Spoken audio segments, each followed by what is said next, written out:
کا آپ سے پیار ہوتا رہے گا یا نبی میں غلام آپ کا آپ سے پیار ہوتا رہے گا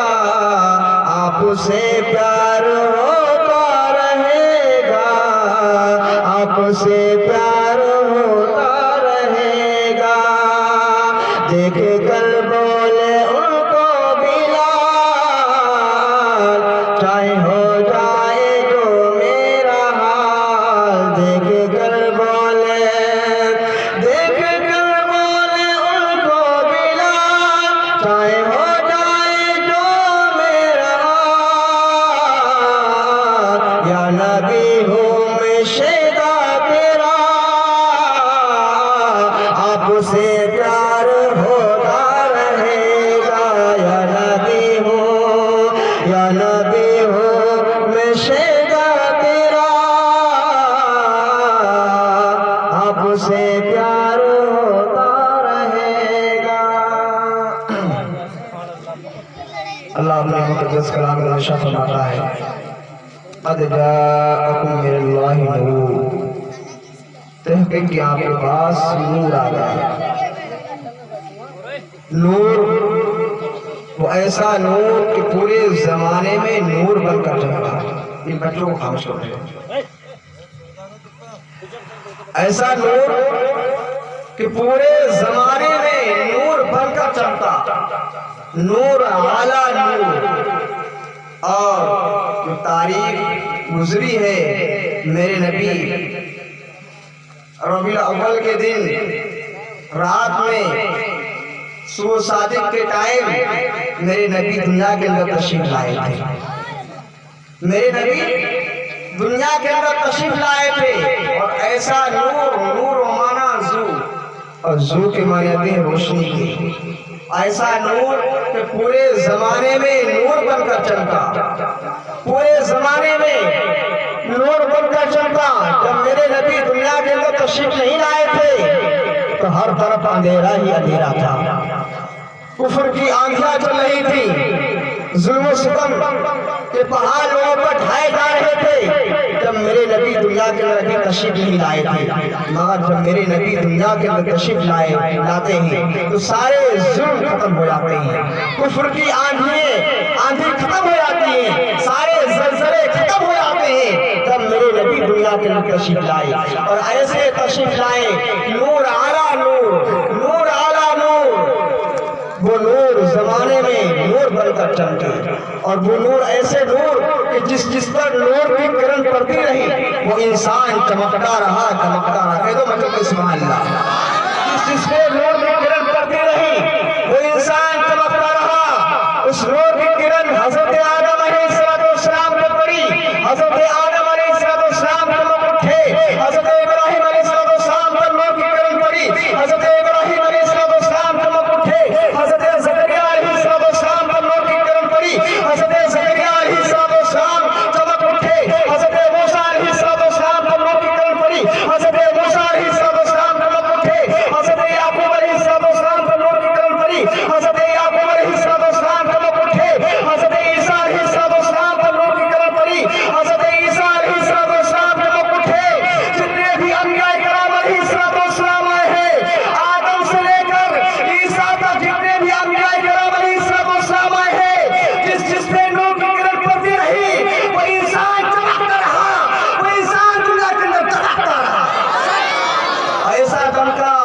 چمکا قسم خدا کی جب میرے نبی کی باری آتی تھی وہ نور کہاں چمکتا ہے پوری دنیا کے اندر نور گردش کرتا رہا پوری دنیا کے اندر نور گھومتا رہا پوری دنیا کا نور چکر لگاتا رہا وہ نور کہاں چمکا کہیں کسی کے پیشانی میں چمکتا ہے کہیں کسی کے انگوٹھے مبارک میں چمکتا ہے وہ نور منتقل ہو کر حضرت عبداللہ کی پیشانی میں چمکتا ہے اور حضرت عبداللہ کی پیشانی سے منتقل ہو کر حضرت آمنہ کے شیرے ادھر میں چمک اٹھتا ہے ایسا نور چمکا اسی لیے آلہ فرماتے ہیں سب سے اولا و اعلیٰ ہمارا نبی سب سے اولا و اعلیٰ ہمارا نبی سب سے والا و والا ہمارا نبی اندھے شیشوں میں چمکا ہمارا نبی اندھے شیشوں میں چمکا ہمارا نبی نبی، سب سے اولا و اعلیٰ ہمارا نبی۔ اعلیٰ حضرت فرماتے ہیں ایسا نور کہ پورے زمانے میں نور بن کر چمکا، پورے زمانے کے اندر نور گردش کرتا رہا، اور میرے نبی دنیا کے اندر تشریف لائے، میرے نبی اس ٹائم دنیا کے اندر تشریف لائے۔ آپ نے سنا ہوگا اور آپ سنتے بھی آ رہے ہیں کہ میرے نبی کے آنے سے پہلے بیٹیوں کو زندہ درگور کر دیا جاتا تھا، زندہ دفن کر دیا جاتا تھا۔ یہ میرے نبی کا صدقہ ہے، یہ میرے نبی کی برکت ہے کہ نبی کے ذریعے سے بیٹیوں کو کتنا انعام ملا ہے۔ بیٹی رحمت والی ہوتی ہے کہ میرے نبی دنیا کے اندر تشریف لائے ہیں، تو بیٹیوں کو ایسا انعام میرے نبی نے عطا فرمایا ہے، کوئی عطا فرما ہی نہیں سکتا ہے۔ ان کی زندگیوں کی، ان کی زندگی کی میرے نبی نے ضمانت دے دی ہے کہ اب تک بیٹیاں کی زندہ درگور ہو رہی تھی، مگر آج کے بعد وہ بیٹی زندہ درگور نہیں ہوگی۔ میرے نبی دنیا کے اندر تشریف لائے، اور میرے نبی دنیا کے اندر تشریف لائے۔ ابھی میرے نبی دنیا کے اندر تشریف نہیں لائے، ابھی دنیا کے اندر تشریف نہیں لائے، مگر حضرت آمنہ رضی اللہ تعالیٰ عنہا فرماتی ہیں وہ طیبہ طاہرہ عابدہ زاہدہ، فرماتی ہیں کیا فرماتی ہیں؟ جب نبی کے آنے کا ٹائم قریب تھا، جب نبی کے آنے کا ٹائم قریب تھا تو میرے گھر کے در و دیوار پھٹنے لگے، میرے گھر کے در و دیوار پھٹنے لگے، اور میرے گھر کے اندر کوئی نہیں تھا، تنہا میں تھی، اور میرے گھر میں کوئی چراغ بھی نہیں تھا، روشن میں اس چراغ کو لیتی، میرے گھر میں کسی چیز کا انتظام بھی نہیں تھا، مگر آپ کو بتاؤں آپ کی سہایتا کے لیے کوئی عورت نہیں آپ کے گھر میں تھی۔ آپ کے گھر کے در و دیوار پھٹنے لگتے ہیں، دیکھتے کیا ہے پھر عورتیں آپ کے گھر میں داخل ہوتی ہیں۔ ابھی میرے نبی دنیا کے اندر تشریف نہیں لائے، مگر پھر عورتیں داخل ہوتی ہیں، حضرت حوا رضی اللہ تعالیٰ عنہا داخل ہوتی ہیں، حضرت حاجرہ رضی اللہ تعالیٰ عنہا داخل ہوتی ہیں، حضرت مریم رضی اللہ تعالیٰ عنہا داخل ہوتی ہیں، حضرت آمنہ طیبہ طاہرہ پوچھتی اے عورتوں یہ بتاؤ تم کون ہو اور کس لیے آئی ہو؟ تو عورتیں کہتی ہیں، حضرت عائشہ کہتی ہے، حضرت حاجرہ کہتی ہے، حضرت مریم کہتی ہے پریشان ہونے کی ضرورت نہیں ہے، اے آمنہ میں تم کو مبارکباد دینے کے لیے آئی ہوں، میں تم کو خوشخبری دینے کے لیے آئی ہوں۔ آمنہ کہتی ہے خوشخبری کیسی ہے، مبارکباد کیسی ہے، آپ پریشان ہونے کی ضرورت نہیں ہے، آج رات اللہ کا پیغمبر آنے والا ہے، اللہ کا محبوب آنے والا ہے، اللہ کا یار آنے والا ہے، اسی کی مبارکباد دینے کے لیے آئی ہے۔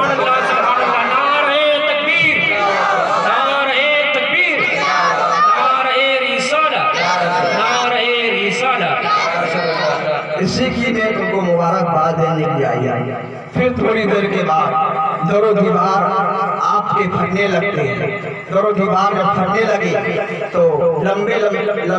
قد والی عورت آپ گھر میں داخل ہونے لگے۔ حضرت آمنہ رضی اللہ تعالیٰ عنہا نے اپنی زندگی میں اس عورت کو کبھی نہیں دیکھا تھا، اس عورت کو اپنی زندگی میں اپنی لائف میں کبھی اس کو دیکھا نہیں تھا۔ اس عورت سے پوچھتی ہے، حضرت آمنہ رضی اللہ تعالیٰ عنہا پوچھتی ہے میں نے تم کو دنیا کے اندر تم کو دیکھا نہیں ہے، دنیا دار عورتوں کی طرح تم نظر تو نہیں آ رہی ہو، آخر تم کون ہو؟ کہا پریشان مت ہو، پریشان اے آمنہ پریشان ہونے کی ضرورت نہیں ہے، میں جنت کی حوروں کی ملکہ ہوں، میں تم کو مبارکباد دینے کے لیے آئی ہوں، میں تم کو آج رات اللہ کا پیغمبر آنے والا ہے، اللہ کا محبوب آنے والا ہے، اللہ کا نبی آنے والا ہے، اس کی میں تم کو مبارکباد دینے کے لیے آئی ہوں۔ تو میرے نبی کی مبارکباد دیکھیے بشارتیں پہلے سے آنے لگی تھی، ابھی میرے نبی دنیا کے اندر تشریف نہیں لائے مگر بشارتیں اور مبارکباد پہلے ہی آنے لگے۔ جب میرے نبی دنیا کے اندر تشریف لائے تو ایسے ٹائم میں تشریف لائے دن رات جا رہی تھی اور دن نکلنے کو قریب تھا، صبح صادق کا ٹائم تھا، یعنی رات گزر رہی تھی، رات جا رہی تھی اور دن نکلنے والا تھا۔ اس ٹائم میرے نبی تشریف لائے تاکہ رات دن کو تانا نہ دے سکے اے دن میں تجھ سے افضل ہوں، تاکہ رات یہ نہ کہہ سکے کہ مجھ میں نبی تشریف لائے ہیں، تاکہ دن یہ نہ کہہ سکے اے رات کہ دن میں نبی تشریف لائے ہیں، بلکہ نبی ایسے ٹائم میں تشریف لائے ہیں تاکہ رات دن کو نہ کہہ سکے اور دن رات کو نہ کہہ سکے۔ ایسے ٹائم میں میرے نبی تشریف لائے ہیں، وہ نبی آخر الزمان دنیا کے اندر تشریف لائے۔ اور آج ہم میلاد مناتے ہیں، آج ہم میلاد کرتے ہیں تو لوگوں کو جلن ہوتی ہے، ہوتی نہیں ہوتی؟ لوگوں کو جلن ہوتی ہے، جلن ہوتی ہے۔ ارے میلاد میں نہیں منا رہا ہوں، بلکہ میرے نبی کا میلاد میرے خدا نے منایا ہے، بلکہ میرے نبی کا میلاد میرے خدا نے منایا اور نبیوں نے سنا۔ کہو مجھے سبحان اللہ، میرے خدا نے منایا اور نبیوں نے سنا، اور صحابہ کرام نے آپ کا میلاد آپ کے سامنے پڑھا ہے۔ عربی کے کچھ اشعار میں آپ کے سامنے پڑھتا ہوں۔ حضرت حسان بن ثابت رضی اللہ تعالیٰ عنہ فرماتے ہیں وَأَحْسَنُ مِنْكَ لَمْ تَرَكَتْ عَيْنِي وَأَجْمَلُ مِنْكَ لَمْ تَلِدِ النِّسَاءُ خلقنا مبرأ من كل عیب کأننا قد خلقنا كما تشاء۔ یہ حضرت حسان بن ثابت رضی اللہ تعالیٰ عنہ کی یہ اشعار ہے۔ نبی کے سامنے بیٹھ کر نبی کی نعت پڑھ رہے ہیں۔ یا رسول اللہ میں تمہاری نعت پڑھنا چاہتا ہوں۔ میرے پیارے آقا نے فرمایا اے حسان پڑھ لو، اپنا کام کر لو، میرے نبی سامنے موجود ہے، تشریف فرما ہے نبی کے سامنے۔ حضرت حسان رضی اللہ تعالیٰ عنہ نبی کی تعریف بیان کر رہے ہیں، نبی کی نعت بیان کر رہے ہیں۔ اگر میلاد پڑھنا شرک ہوتا، اگر میلاد پڑھنا بدعت ہوتا تو حضرت حسان سے یہ نہ کہتے اے حسان میرے سامنے تم میری نعت پڑھو، میرے سامنے تم نعت پڑھو۔ اگر بدعت اور شرک ہوتا تو نبی بنا فرما دیتے اے حسان تم میری نعت مت پڑھنا، بلکہ حضرت حسان نے پڑھ کر یہ دکھلا دیا بلکہ شرک نہیں ہے، بلکہ صحابہ کرام کی سنت ہے، میرے نبی کی سنت ہے، صحابہ کرام کی سنت ہے اور میرے نبی کی نعت پڑھنا کیا سنت ہے۔ ایسے ویسے لوگوں کی سنت نہیں ہے، بلکہ صحابہ کرام کی نعت پڑھنا سنت ہے، اور صحابہ کرام نے میرے نبی کے سامنے نعت پڑھی۔ جب میرے نبی دنیا کے اندر تشریف لائے، اور آگے چل کے ہم کو کھا جب میرے نبی دنیا کے اندر تشریف لائے، حضرت عثمان بن عاص رضی اللہ تعالیٰ عنہ کی ماں باز محترمہ رات میں سوئی ہوئی تھی اور آدھی رات لوٹتی ہے۔ اس تاریخ وہ تاریخ رات وہ تاریخ ہے جس میں میرے نبی تشریف لائیں گے۔ رات لوٹتی ہے تو کیا دیکھتے ہیں کہ آسمان سے تارے ٹوٹ رہے ہیں اور کعبۃ اللہ کے اوپر گر رہے ہیں، کعبے کے اوپر ستارے ٹوٹ ٹوٹ کر گر رہے ہیں، اور حضرت عبد المطلب کی حویلی پر نور آتا ہے اور جاتا ہے۔ جب عجب عجب چیزوں کو انہوں نے دیکھا، عجیب چیزوں کو دیکھا، عجیب حالات کو دیکھا، صبح آتی ہے حضرت آمنہ رضی اللہ تعالیٰ عنہا کے دروازے پر دستک دیتی ہے، کہا کون؟ کہا حسان بن ثابت کی والدہ محترمہ۔ کہا کس لیے آئی ہو؟ کہا میں رات کو عجیب عجیب چیزوں کو دیکھا ہے، طرح طرح کی چیزوں کو دیکھا ہے، میں نے دیکھا ہے کہ آسمان سے ستارے ٹوٹ رہے تھے، کعبے کے اوپر گر رہے تھے، اور حضرت عبد المطلب کی حویلی پر نور آ رہا تھا اور نور جا رہا تھا۔ اس کی وجہ کیا ہے؟ حضرت آمنہ مسکراتی ہے اور فرماتی ہے اے حضرت حسان بن ثابت کی ماں پریشان مت ہو، آج محمد تشریف لے آئے تو میرے نبی دنیا کے اندر تشریف لائے۔ یہودی میں آپ کو بتاؤں، یہودی جب میرے نبی دنیا کے اندر تشریف لائے اور یہودی چیخ مار مار کر رو رہا تھا اور آدھی رات میں چیخ رہا تھا اے معاشر الیہود، اے معاشر الیہود۔ یہودی اکٹھا ہوتے ہیں اس یہودی کے پاس، کہتے ہیں آپ پریشان کیوں ہو؟ تو یہودی وہ یہودیوں سے کیا کہتا ہے؟ تم مر جا، تم مر جا، تم چلا جا۔ کہا تم کو مجھے غلط کہنے کی ضرورت کیا ہے؟ میں نے تمہارا کیا بگاڑا ہے تو تم مجھے غلط سمجھ رہے ہو، مجھے تم گالی دے رہے ہو؟ آخر تمہارا میں نے بگاڑا ہی کیا ہے؟ تو کہتا تم کو پتا نہیں ہے کہ نور والا تارا طلوع ہو گیا ہے، نور والا رسول اللہ تشریف دنیا کے اندر لے آیا ہے۔ اور ایک بہت بڑا یہودی، بہت دانش مند، عقل مند، ہوشیار، قابل، ایک ایسا یہودی میرے نبی کی پیدائش سے پہلے، میرے نبی کی دنیا میں آنے سے پہلے 2 دن پہلے مکے میں آیا، 2 دن پہلے مکے میں آیا۔ لوگ اس کے پاس طرح طرح کی باتیں پوچھنے کو جایا کرتے تھے، اس سے لوگ علم حاصل کیا کرتے تھے۔ یہودی کے پاس اس نے اپنی کتاب پر لکھ رکھا تھا کہ آخر زمان آنے والے ہیں، دنیا کے اندر تشریف لانے والے ہیں۔ میرے نبی ابھی تشریف نہیں لائے ہیں، 2 دن پہلے مکے میں آیا ہے، نبی کی ولادت سے پہلے 2 دن مکے میں آیا ہے، اور اس نے عجیب عجیب چیزوں کو، عجیب حالات کو دیکھا۔ جب میرے نبی دنیا کے اندر تشریف لے آئے تو اس کو عجیب عجیب چیزیں نظر آئی۔ اس کے بعد کیا کہتا ہے؟ کہتا پیدا ہوا ہے؟ کیا مکے میں کوئی تشریف لایا ہے؟ یہودی کہتے ہیں مجھے نہیں معلوم ہے۔ کہا مجھے معلوم ہے، اس کی نشاندہی مجھے معلوم ہے، مجھے خبر ہو گئی ہے، جاؤ مکے میں معلوم کرو آج کون پیدا ہوا ہے، آج کون دنیا کے اندر تشریف لایا ہے۔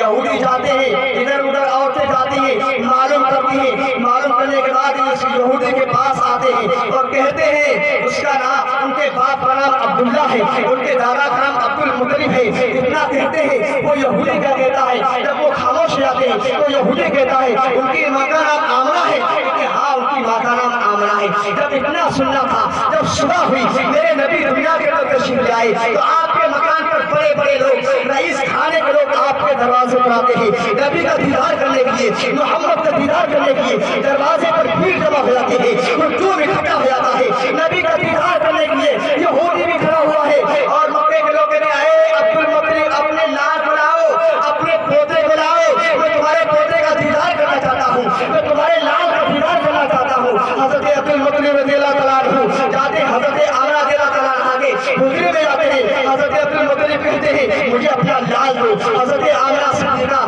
طیبہ طاہرہ رضی اللہ تعالیٰ عنہ کپڑے میں، سفید کپڑے میں محمد صلی اللہ علیہ وسلم کو لپیٹ کر حضرت عبد المطلب کے حوالے کر دیتے ہیں، ہمیں حوالے کر دیتی ہیں۔ جب دروازے پر آئے تو یہودی کھڑا تھا، اس یہودی نے اپنی کتاب کو بغل سے نکالا اور اپنی کتاب کو کھولا تو کہیں نبی کے شفین کو دیکھتا ہے، کہیں تو اپنی کتاب کو دیکھتا ہے، کہیں تو نبی کے آیات کو دیکھتا ہے، کہیں تو نبی کی زلفوں کو دیکھتا ہے، کہیں تو اپنی کتاب کو دیکھتا ہے، کہیں تو نبی کے رخسار کو دیکھتا ہے، کہیں نبی کے پیشانے کو دیکھتا ہے، کہیں اپنی کتاب کو دیکھتا ہے، کہیں نبی کے شفین کو دیکھتا ہے۔ یہ دیکھنے کے بعد یہودی کہتا ہے اے عبد المطلب خانے کعبہ کا تمہیں واسطہ،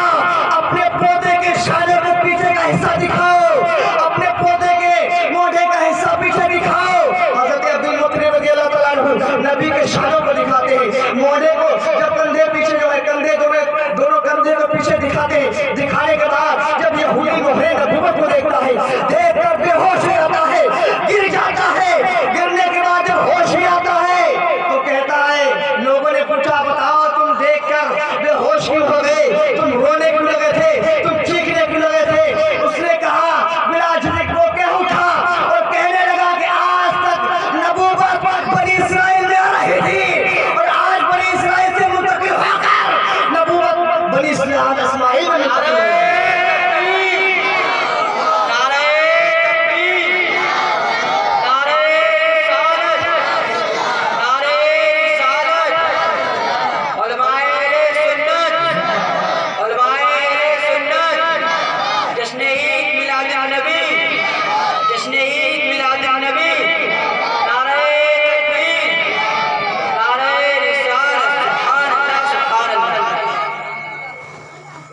آج تک نبوت بنی اسرائیل میں آتی رہی،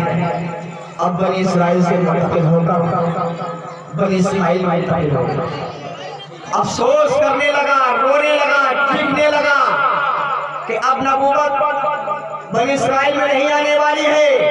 اور نبوت کا دروازہ بھی بند ہو گیا ہے، اب کوئی نبی آنے والا بھی نہیں ہے۔ یہودی چیخ مار کر روتا ہوا چلا گیا۔ اب وہ میرے نبی، اے بچوں خاموش، اپنی بہت غلط کرتے ہیں، میرے نبی دنیا کے اندر تشریف لائے اور ایسے میرے نبی دنیا کے اندر تشریف لائے۔ آپ نے میرے نبی کا بچپن کا واقعہ سنا ہوگا، حضرت حلیمہ سعدیہ رضی اللہ تعالیٰ عنہ کا واقعہ سنا ہوگا۔ جب میرے نبی دنیا کے اندر تشریف لائے، جب دنیا کے اندر تشریف لائے تو یہ عرب کا معمول ہے، جب کوئی بچہ پیدا ہوتا تھا عرب کے اندر رئیس گھرانے میں تو عورتیں قرب و جواب سے آ کر ان بچوں کو مدعیہ لے جاتی تھی دودھ پلانے کے لیے، مدعیہ دودھ پلانے کے لیے ان بچوں کو لے جایا کرتی تھی۔ انہی میں سے ایک حضرت حلیمہ سعدیہ رضی اللہ تعالیٰ عنہ، وہ کمزور، لاغر، ضعیف حضرت حلیمہ سعدیہ رضی اللہ تعالیٰ عنہ، اور ان کی اونٹنی بھی لاغر ہے، کمزور ہے، اونٹنی بھی کمزور ہے، لاغر ہے۔ حضرت حلیمہ سعدیہ رضی اللہ تعالیٰ عنہ دائیوں کے ساتھ کرتی ہیں، دائیاں آگے نکل جاتی ہیں، مکے میں پہنچ جاتی ہیں اور انہوں نے سارے بچوں کو حاصل کر لیا۔ جو ان کے ساتھ میں دائیاں آئی تھیں انہوں نے بڑے بڑے رئیس گھرانے کے بچوں کو حاصل کر لیا اور کہا کیا، یہ بچہ تو بڑے یتیم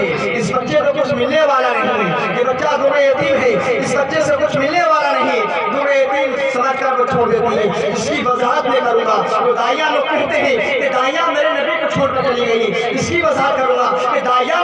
نے چھوڑا ہے یا میرے نبی نے داعیوں کو چھوڑا ہے، اس کو بتاؤں گا۔ حضرت حلیمہ سعدیہ رضی اللہ تعالیٰ عنہا ابھی راستے میں داعیہ ساری مکے کے اندر پہنچ جاتی ہے اور بچے کو لے کر چلی آتی ہے۔ چلے آنے کے بعد سب سے آخر میں پہنچتی ہے، جس طریقے سے میرے نبی آخر میں تشریف لائے، ایسی حضرت حلیمہ سعدیہ رضی اللہ تعالیٰ عنہا سب سے آخر میں آتی ہے۔ مکے میں آتی ہے، آنے کے بعد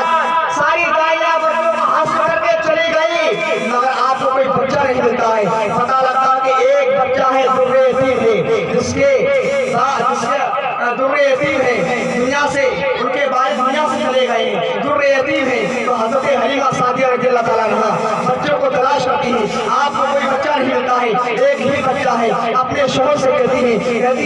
یتیم ہے، ایک بچہ ہے، اگر آپ چاہیں اور آپ کی رضامندی ہو تو میں اس بچوں کو لے سکتی ہوں۔ تو آپ کے شوہر اجازت دے دیتے ہیں، آپ اس بچوں کو حاصل کر سکتی ہیں۔ حضرت حلیمہ سعدیہ رضی اللہ تعالیٰ عنہا جب پہنچتی ہے، جب میرے نبی کے حجرے مبارک میں پہنچتی ہے، حضرت آمنہ کے پاس پہنچتی ہے، جب میرے نبی کے رخسار کو دیکھا، جب میرے نبی کے چہروں کو دیکھا، جب میرے نبی کے شفتین کو دیکھا،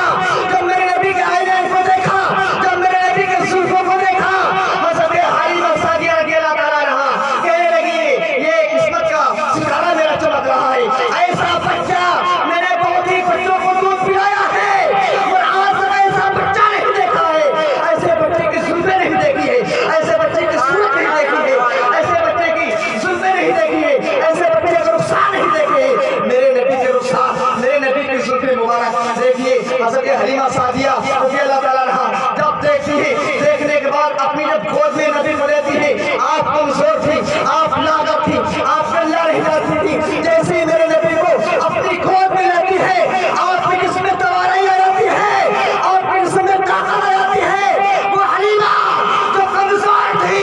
جو لاغر تھی، وہ توانائی میں بدل جاتی ہے، وہ طاقت میں بدل جاتی ہے، وہ چستی میں بدل جاتی ہے، ان کے اندر جسارت بھی آتی ہے، ان کے اندر طاقت بھی آتی ہے، اور وہ اونٹنی جو کمزور نظر آ رہی تھی، جو لاغر نظر آ رہی تھی، جو چلنا نہیں جانتی تھی، ایک سواری کا بوجھ لے کر نہیں چل سکتی تھی، جیسے ہی میرے نبی اس اونٹنی پر سوار ہو گئی، جیسے ہی میرے نبی اس اونٹنی پر تشریف فرما ہو گئی اور اونٹنی کو لے کر حضرت حلیمہ سعدیہ رضی اللہ تعالیٰ عنہا جب چلتی ہے، چلنے کے بعد جو داعیہ پہلے آئی تھی بچوں کو حاصل کر کے راستے میں چل دیتی ہے اور راستے میں جا رہی ہے۔ حضرت حلیمہ بعد میں آتی ہے، نبی کو لیتی ہے، جب اونٹنی پر سوار ہوتی ہے، اونٹنی پر سوار ہونے کے بعد جو داعیہ پہلے چلی گئی، ان داعیوں کے پاس پہنچ گئی، تو داعیہ کہنے پر مجبور ہو گئی، اے حلیمہ سعدیہ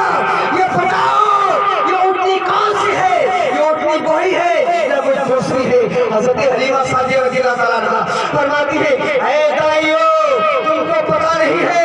یہ اونٹنی وہی ہے اور میں بھی وہی ہوں، یہ بچہ دیکھ رہی ہو کون سا بچہ ہے، تم بچے کو یتیم سمجھ کر چھوڑائی تھی، یہ بچہ یتیم نہیں ہے بلکہ اس کے صدقے میں ساری کائنات کو اللہ تعالیٰ نے پیدا کیا ہے، صدقے میں ساری کائنات کو اللہ تعالیٰ نے پیدا کیا ہے۔ اور میں آپ کو بتا دوں، لوگ کہتے ہیں میرے نبی کو لوگ کہتے ہیں میرے نبی کو داعیہ یتیم سمجھ کر چھوڑ گئی تھی، کہتے ہیں یتیم سمجھ کر چھوڑ گئی تھی، بلکہ میرے نبی نے ان داعیوں کو قبول ہی نہیں کیا، ان داعیوں کو قبول ہی نہیں کیا۔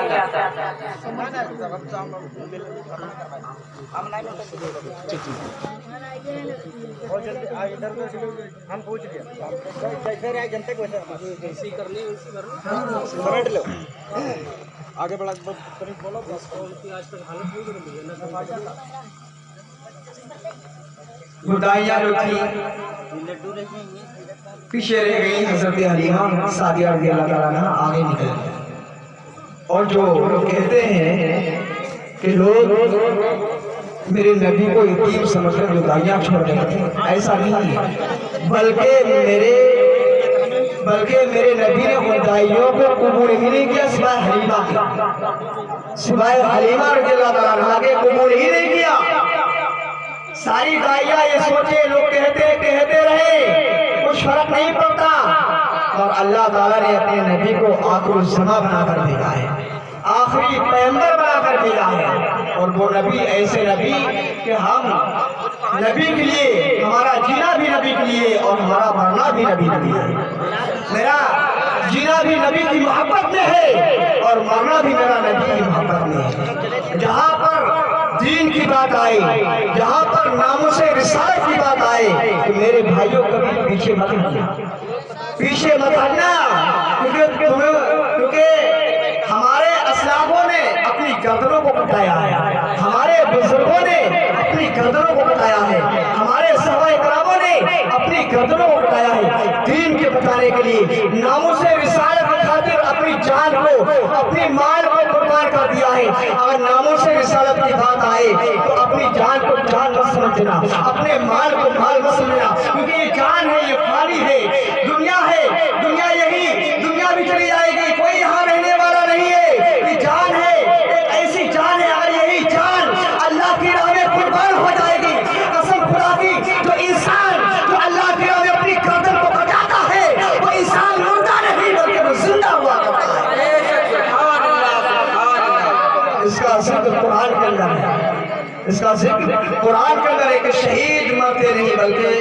بلکہ وہ زندہ ہوا کرتے ہیں، شہید مردہ نہیں ہوتے بلکہ وہ زندہ ہوا کرتے ہیں۔ جہاں پر ناموس رسالت کی بات آئے اور نبی سے آپ بے پناہ محبت کریں اور اپنے بچوں کو علم دین پڑھائیں، زیادہ سے زیادہ علم دین پڑھائیں، اپنی بچیوں کو اور اپنے بچوں کو زیادہ سے زیادہ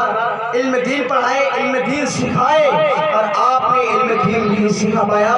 تو یہ سمجھ لو کہ میدان محشر میں آپ کا گریبان پکڑا جائے گا، آپ سزا کے مستحق ہوں گے میدان محشر میں کہ آپ نے اپنے بچوں کو، اپنے بچیوں کو علم دین نہیں پڑھایا۔ اور آپ تو دیکھ رہے ہیں کہ ہماری بچیاں، ہماری جوان، ہماری بیٹیاں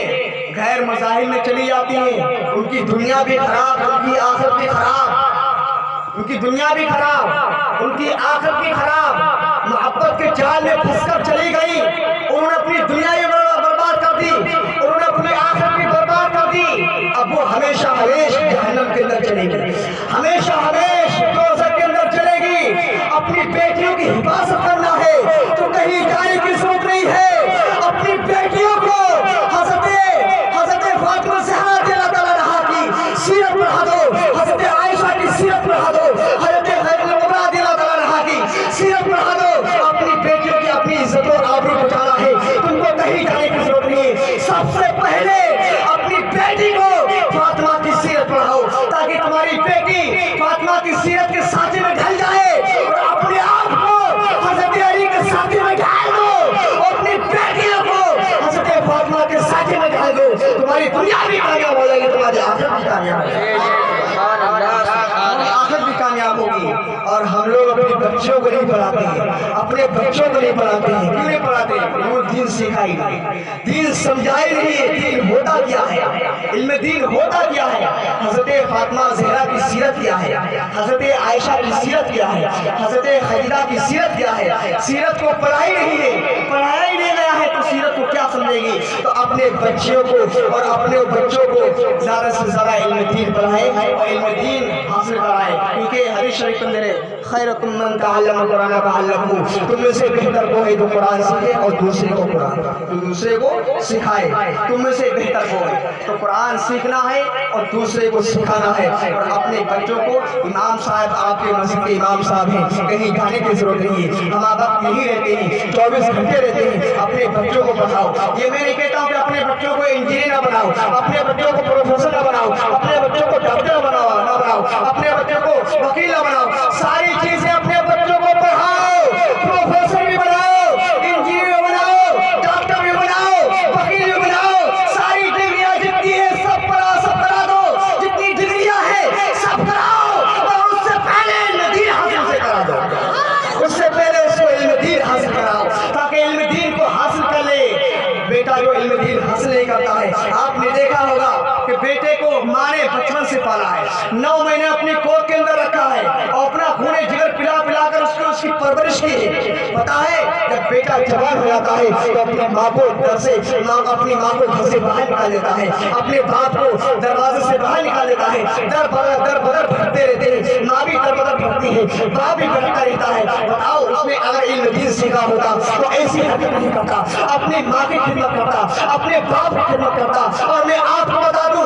آپ نے اپنے بچے کو علم دین حاصل نہیں کرایا ہے، اپنے بچے کو تم نے پروفیسر بنا دیا ہے، وکیل بنا دیا ہے، انجینئر بنا دیا ہے، ساری ڈگریاں اس کو پاس کرا دی ہے اور اس کو علم دین حاصل نہیں کرایا ہے۔ اگر تم نے اپنے بچے کو، ایک بچے کو علم دین اگر تم نے حاصل کرایا ہے، حافظ قرآن بنایا ہے، عالم دین بنایا ہے، وہی تمہاری قبر پہ جائے گا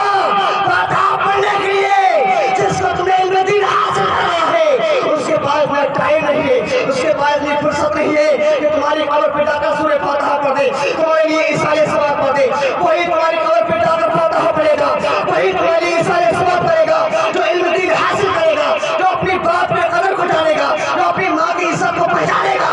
وہی اپنے باپ کے لیے، اپنی ماں کے لیے عیسائی ثواب کرے گا۔ اس کے پاس نہ ٹائم نہیں ہے۔ میں نہیں کہتا ہوں بلکہ ساری ڈگریاں اسے پاس کراؤ اور اس سے پہلے اس کو علم دین حاصل کراؤ، اس سے پہلے اس کو علم دین حاصل کراؤ۔ علم دین بہت ضروری ہے۔ ہم وقت یہ امام صاحب رہتے ہیں، ان کے پاس اپنے بچوں کے لیے، اپنے بچوں کو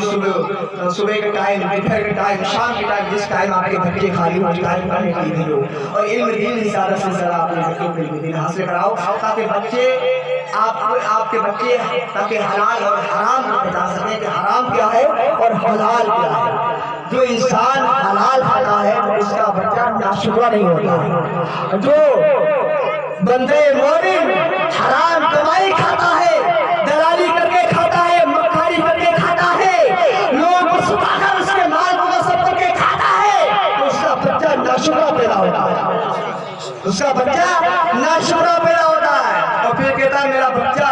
شرابی ہو گیا ہے، میرا بچہ چوری ہو گیا ہے، میرا بچہ نافرمان ہو گیا ہے۔ ارے تو نے اپنے بچے کو کھلایا ہے، کون سی تو نے اپنے بچے کو کمائی کھلائی ہے؟ تو نے کبھی یہ دیکھا کہ ہم نے اپنے بچے کو کھلایا ہے خون پسینے کی کمائی کی حلال کمائی کھلائی ہے یا میں نے اپنے بچے کو حرام کمائی کھلائی ہے؟ اگر تو اپنے بچے کو حلال کمائی کھلائے گا تیرا بچہ شکر گزار ہوگا، تیری تعریف کرنے والا ہوگا، تیرے قدم بوسی کرنے والا ہوگا، تیری پیروی کرنے والا ہوگا، تیرے طریقے پر چلنے والا ہوگا، تیری بات کو ماننے والا ہوگا، تیری بات کو ماننے والا ہوگا، ساری چیزوں کرنے والا ہوگا، تیرا ادب کرنے والا ہوگا، تیری عزت کرنے والا ہوگا۔ اگر تم اپنے بچے کو اگر تم حلال کی کمائی کھلاؤ گے، اگر حرام کی کمائی کھلاؤ گے تو بچہ ناشکرا پیدا ہوگا، بچہ چوری بنے گا، بچہ شرابی بنے گا، بچہ لفنگا بنے گا، بچہ لچا بنے گا، بچہ چور بنے گا۔ اگر بچے کو اگر حلال کمائی کھلا کر بچہ پیدا ہوتا ہے وہ ناشکرا نہیں بلکہ اپنے باپ کا،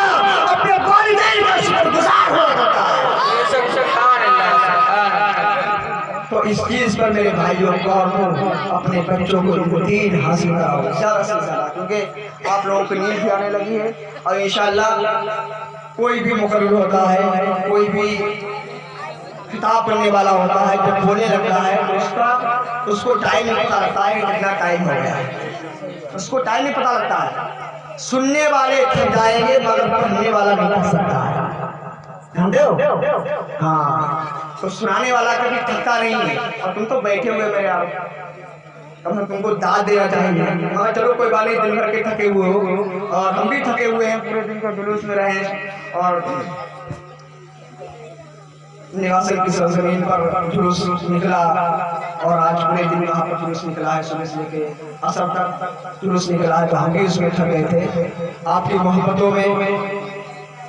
یہاں پر آپ کے گھر میں پہنچے ہیں، بہت ہی مشقت، بہت ہی پریشانی سے